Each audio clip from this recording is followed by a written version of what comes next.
Don't tell me you actually exist outside your books, he said, leaning against the edge of my table, a crooked smile making its way across his face.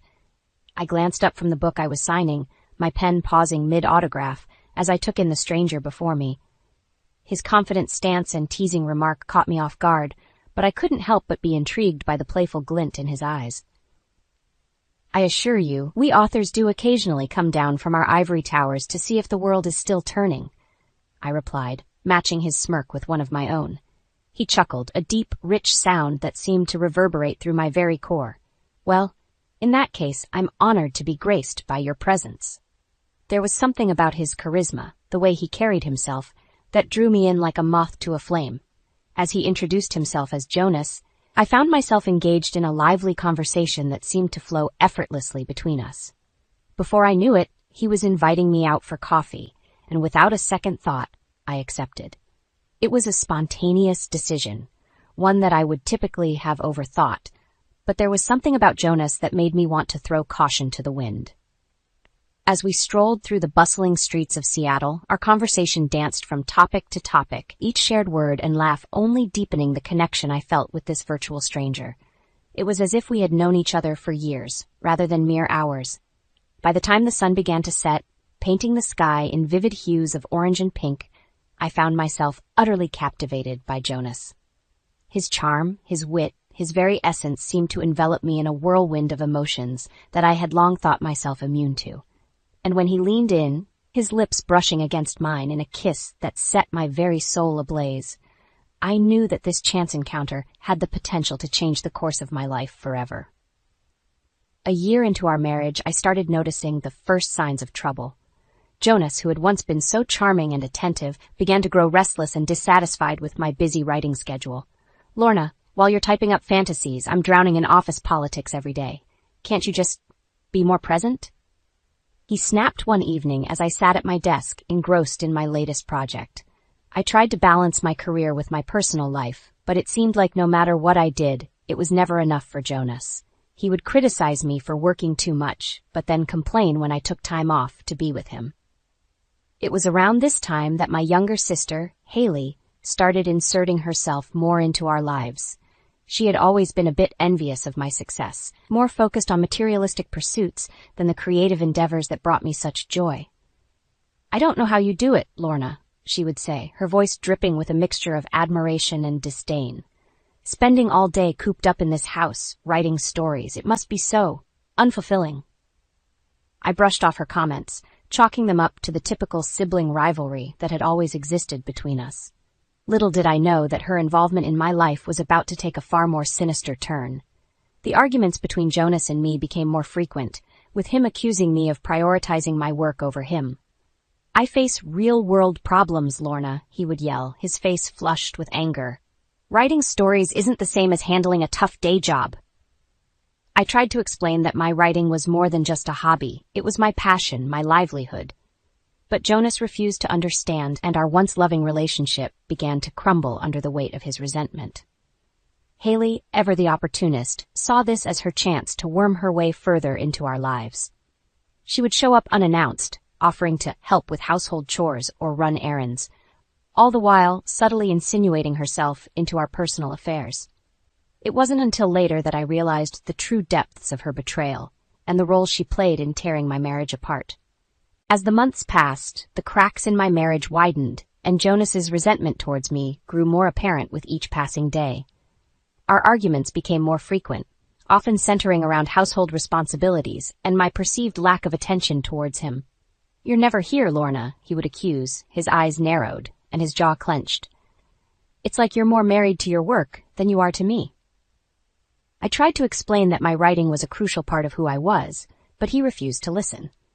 In his mind, my career was nothing more than a frivolous hobby, a distraction from the real world he claimed to inhabit.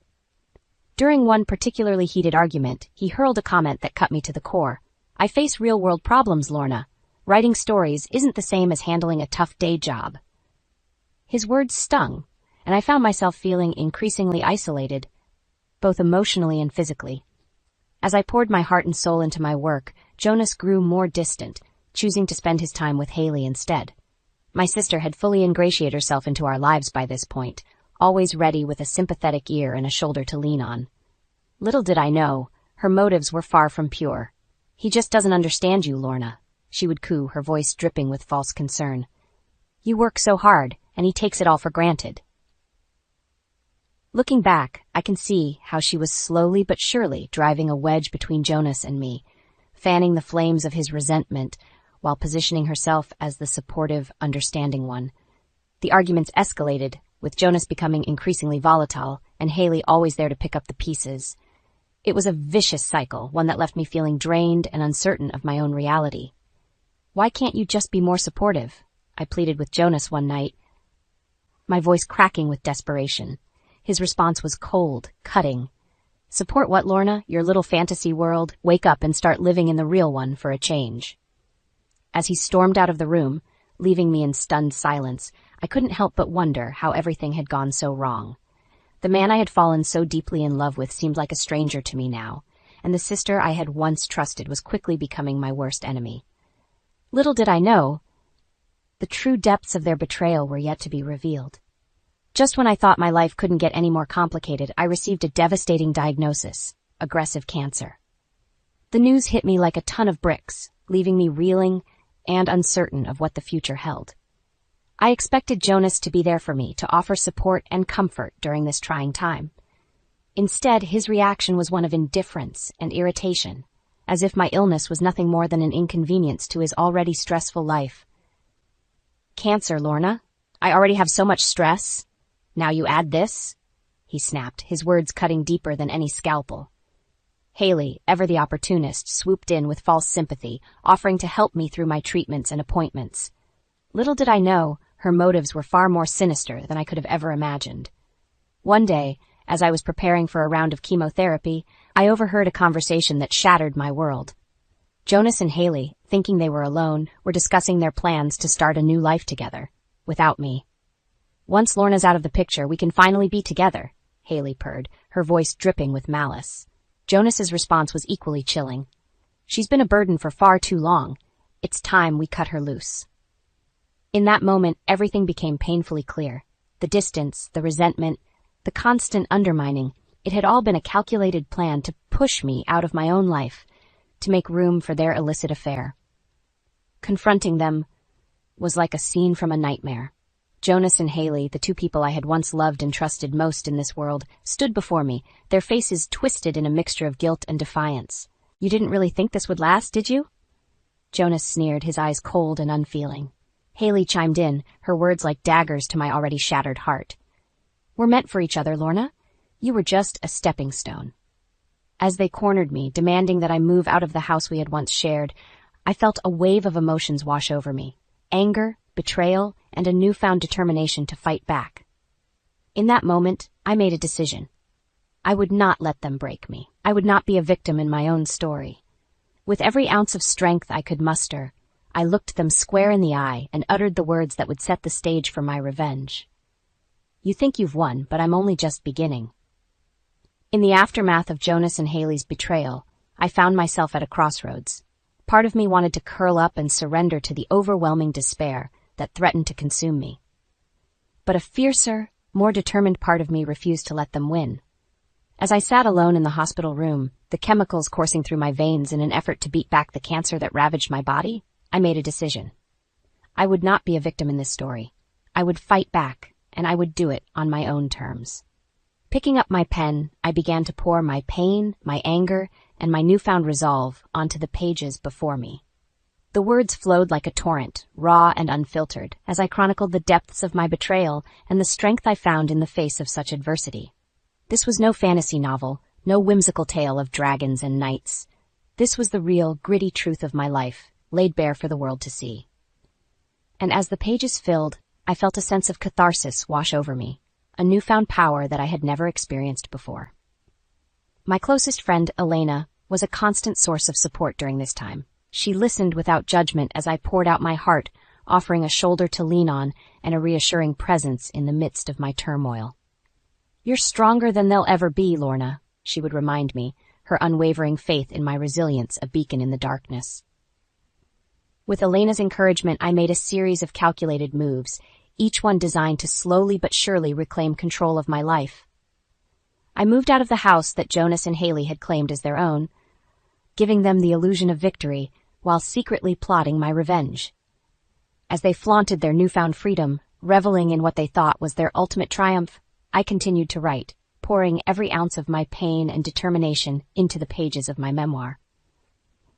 And when the book was finally published, it was like a shot heard around the world. My raw, unvarnished account of betrayal and resilience struck a chord with readers everywhere, resonating with a power that I had never anticipated. As the accolades and attention poured in, I couldn't help but savor the look of disbelief on Jonas and Haley's faces. They had underestimated me, thinking that I would simply fade into obscurity, a forgotten footnote in their grand plans. But I was just getting started. With a steely resolve in my voice, I looked them square in the eye and uttered the words that would set the stage for their downfall. You think you've won, but I'm only just beginning. My memoir, a raw and unfiltered account of the betrayal I had endured, became an instant hit. Readers around the country were captivated by my story of resilience in the face of such devastating circumstances. As the accolades and attention poured in, I couldn't help but revel in the sweet taste of vindication. Meanwhile, Jonas and Haley were flaunting their newfound relationship for all to see, like basking in the illusion of victory. But little did they know, the cracks in their so-called perfect life were already beginning to show. Haley's materialistic demands and constant need for attention quickly wore on Jonas, who had once been so enamored with her manipulative ways. I would catch snippets of their heated arguments, the once honeymoon phase of their affair giving way to bitter resentment. I didn't sign up for this, Jonas muttered one night, his voice laced with frustration as Haley berated him for not buying her the latest designer handbag. As my success soared, fueled by a relentless media tour and a growing legion of devoted fans, Jonas's life began to unravel. His erratic behavior and constant distraction from Haley's incessant demands eventually cost him his job, leaving him scrambling to make ends meet. It was a delicious irony, watching the man who had once accused me of living in a fantasy world now struggle to maintain a grip on reality. During one particularly heated public argument, the cracks in their relationship became impossible to ignore. "This is not the life I envisioned, Haley," Jonas yelled, his face flushed with anger. "This is a nightmare." Haley, ever the opportunist, simply sneered in response. "Well, maybe if you hadn't been so quick to throw away your meal ticket, we wouldn't be in this mess." It was a low blow, even for her, and I couldn't help but revel in the schadenfreude of it all. As my star continued to rise, I made a series of calculated moves, each one designed to strip away the last vestiges of Jonas and Haley's ill-gotten gains. With the help of a savvy legal team, I orchestrated the sale of the very house they had stolen from me, legally purchased solely under my name before our marriage. The look on their faces when I hand-delivered the eviction notice was priceless. "Pack your bags," I said, my voice calm and unwavering. "The new owners will be moving in soon." They stood there, mouths agape, as the reality of their situation finally sank in. The tables had turned, and they were the ones left scrambling, facing the prospect of homelessness and public humiliation. As I walked away, leaving them to their fate, I couldn't help but feel a sense of triumph. The path to revenge was never easy, but in that moment, it was all worth it. As the weeks passed, Jonas and Haley's relationship continued to deteriorate at a rapid pace. The once passionate affair that had torn my life apart was now nothing more than a bitter, twisted shell of what it once was. Haley's greed and insatiable desire for material possessions became unbearable for Jonas, who had once been so enamored by her manipulative ways. Their arguments grew more frequent and more heated, often spilling out into public view. "This is not the life I envisioned, Haley," Jonas yelled during one particularly nasty blowout at a crowded restaurant. "This is a nightmare." Haley, ever the opportunist, simply sneered in response. "Well, maybe if you hadn't been so quick to throw away your meal ticket, we wouldn't be in this mess." Her words cut deep, reminding Jonas of the sacrifices he had made in pursuit of his selfish desires. And, as the reality of their situation set in, the cracks in their relationship became impossible to ignore. Meanwhile, I had been quietly orchestrating their downfall, using every legal avenue at my disposal to strip them of the ill-gotten gains they had so arrogantly flaunted.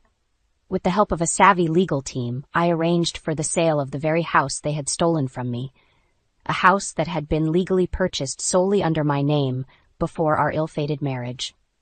The look on their faces when I hand-delivered the eviction notice was priceless. Jonas, who had once accused me of living in a fantasy world, was now the one struggling to maintain a grip on reality. "Pack your bags," I said, my voice calm and unwavering. "The new owners will be moving in soon." They stood there, mouths agape, as the weight of their situation finally sank in. The tables had turned, and they were the ones left scrambling, facing the prospect of homelessness and public humiliation. As they scrambled to find a new place to live, their relationship crumbled under the strain. Haley's demands grew more outrageous, her sense of entitlement fueled by the belief that Jonas owed her for the life she had lost. "This is all your fault," she would snarl, her once pretty face twisted into a mask of rage. "If you hadn't been so weak, we wouldn't be in this mess." Jonas, for his part, had finally begun to see the true depths of her selfishness. The rose-colored glasses had been ripped away, leaving him to confront the harsh reality of the choices he had made. As they bickered and fought, their once passionate affair reduced to a bitter war of words and recriminations, I couldn't help but feel a sense of satisfaction. The path to revenge had been long and arduous, but in the end, it was all worth it. With Jonas and Haley's lives in shambles, I finally felt like I could move on and start a new chapter of my own. I had emerged from the ashes of their betrayal stronger, more resilient, and with a newfound sense of purpose. As I settled into my new home, a place untainted by the memories of their deceit, I couldn't help but feel a sense of liberation. The weight of their toxicity had been lifted, and I was free to breathe again.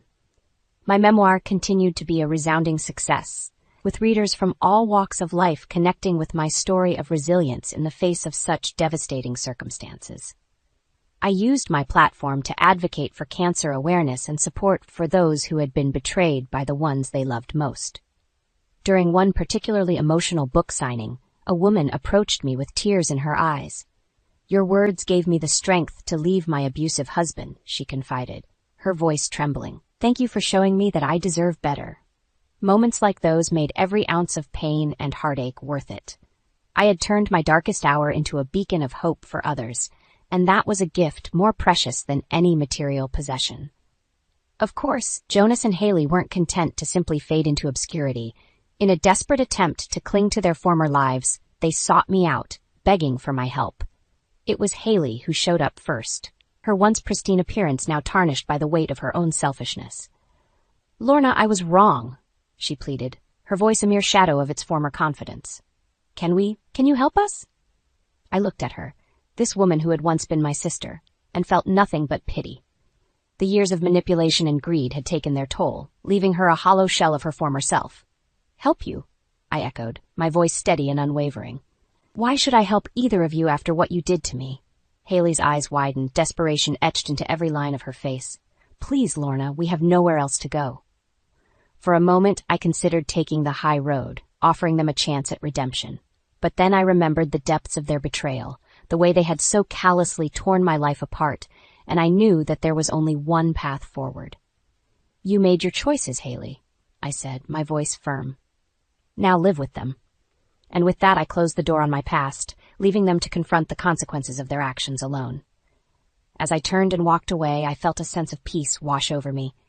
The road to this moment had been long and arduous, but in the end, I had emerged victorious.